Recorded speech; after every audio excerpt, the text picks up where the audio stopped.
Welcome back to another episode, and right now we're just going to do one of the challenges. As I said, there'll be 3 videos today.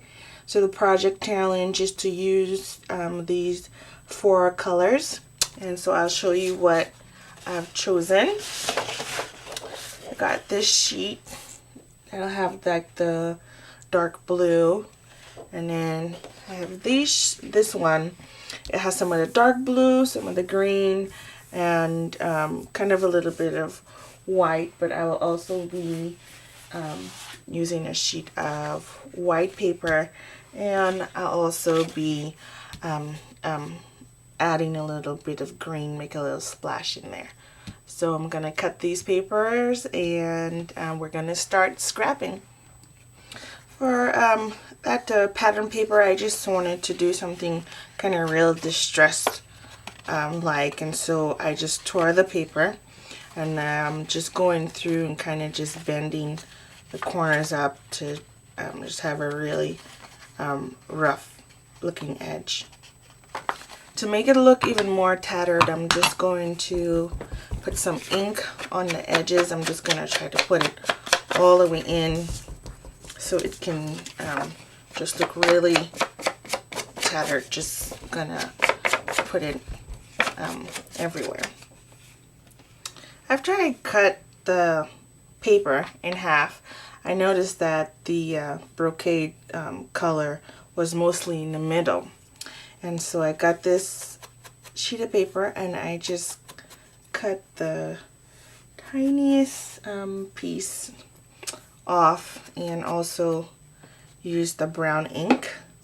This little thing here, you usually use it for ribbon, but I just wanted to add just some more dimension, a little more interest to my page, and so I'm just going to use the paper to bring that color back. And so what I'm going to do now is put some holes in here. I would like to put some eyelets, just some more metal on the page. I just thought, you know, it needed that. And so here, this is a Tim Holtz ruler, and so what I do, it has little holes in here, and so I just use my InStitches mat here, and then I poke holes through where I would like the eyelets to be, and that helps me to place my eyelets nicely on the page. I put a lot of holes in there, so putting eyelets just did not seem like it would work out properly. I'm not sure if you can see the holes.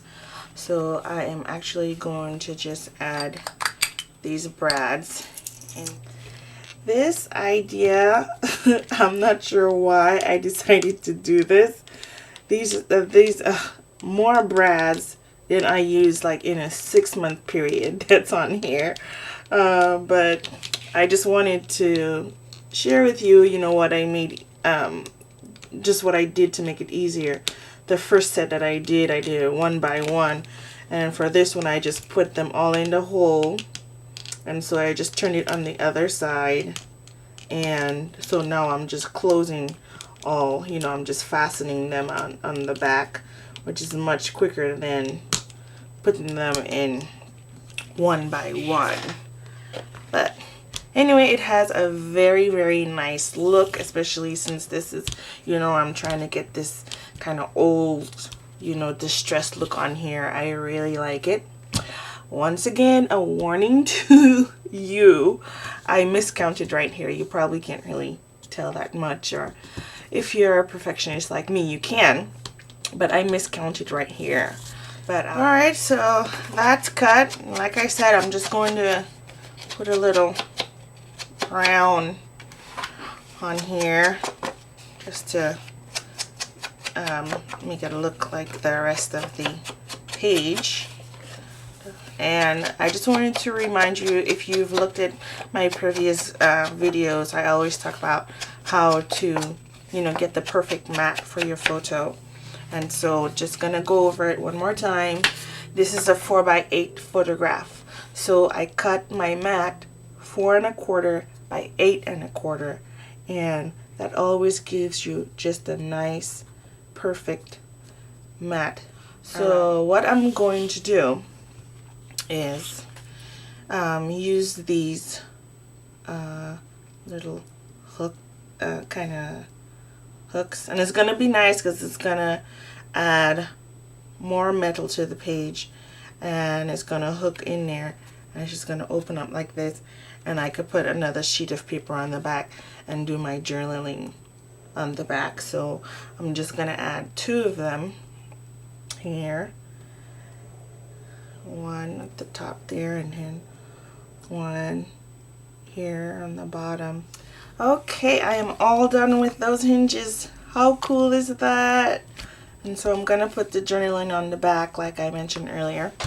Just note, if you do have hinges like this and you're gonna put it on, put the hinges on the photograph first and then onto the page.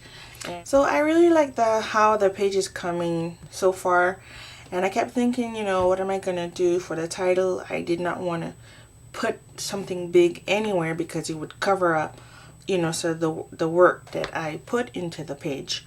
So what I'm going to do is use, these are called type charms, and it's a Tim Holtz product, and it's very easy to use. You take this part, and like I said, I'm still not friends, so if school did me right, then I know the next letters are.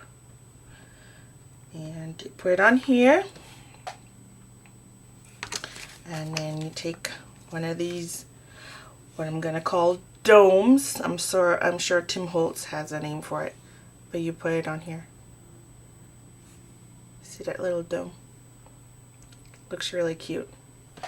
Okay guys, this is like a totally different tutorial, a whole new tutorial if I had to go through how I did this. But I just got some of these link chains from Tim Holtz, and I had to get out my jewelry stuff so I could kind of make this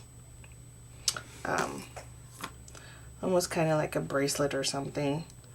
And I know I'm doing something pretty different. It would be just fine if you put some stickers down there or something like that to complete your page. And I'm just going to use these large brads to put on each side to hold it down. And I think that's going to be it for this layout. Thank you so much for watching. See you next time. Bye.